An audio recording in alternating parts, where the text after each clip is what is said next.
All right. Very briefly on mens rea. I mean, no one's watching these videos, it seems like, from YouTube, so I'm not going to spend a lot of time here.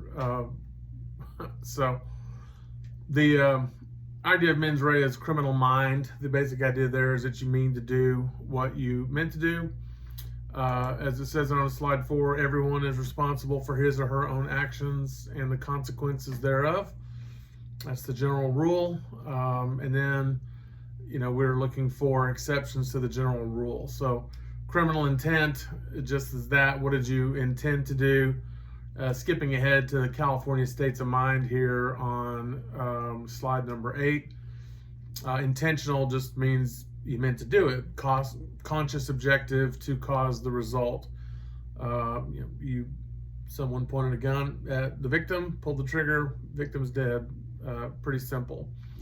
Willful is slightly less than intentional. So maybe if someone points a gun in the general direction of a crowd of people and pulls the trigger, they may not be intentionally trying to kill a particular person or even necessarily kill anybody, but they're clearly shooting at a crowd. So they contemplate and are willing to contemplate the idea that their actions would cause the death of another human being, and they pull the trigger on purpose.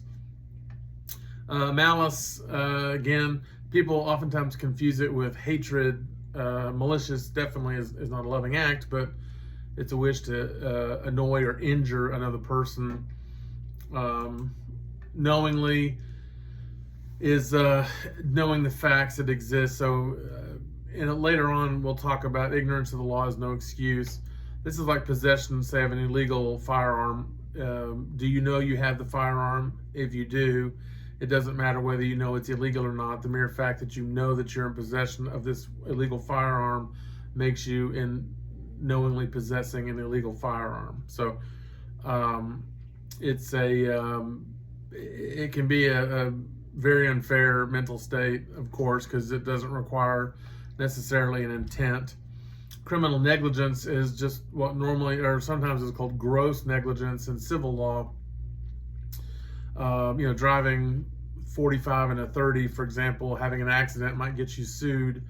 If you injure somebody driving 60 in a 30, well, that's reckless driving. That might get you not just sued, but charged with involuntary manslaughter or a criminally negligent homicide.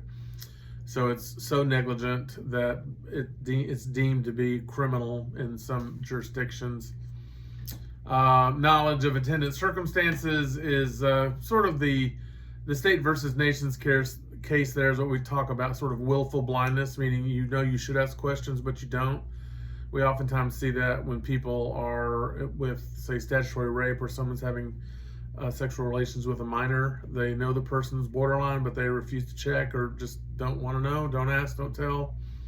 And that's what willful blindness means. You know you should ask questions and you don't. Kind of like asking identification for selling someone alcohol. Check if they're 21. By refusing to ask, you're willfully blind. You're being willfully blind, if you will. Strict liability, as I mentioned in the last video, just means there's no mental state required. So the most common of those is speeding and traffic violations.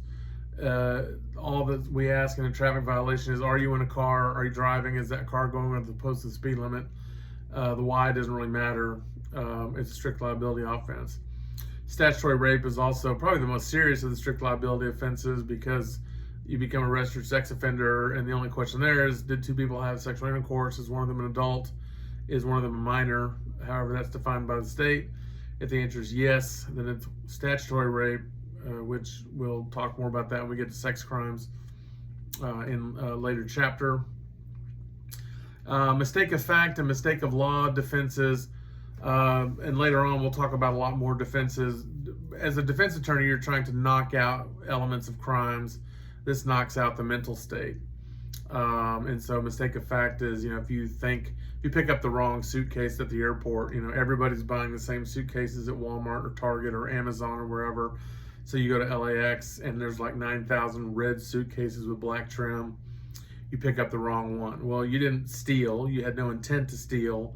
You just picked up the wrong one. So if for some reason you did get picked up, leaving the airport with the wrong suitcase, in charged with a crime, your defense would be mistake of fact. Right now, once you find out the suitcase is not yours, and then you keep it, well, then that's theft, and we'll talk about that down the road also. Anyway, so that's mens rea, the criminal mind, the guilty mind is what it means in Latin.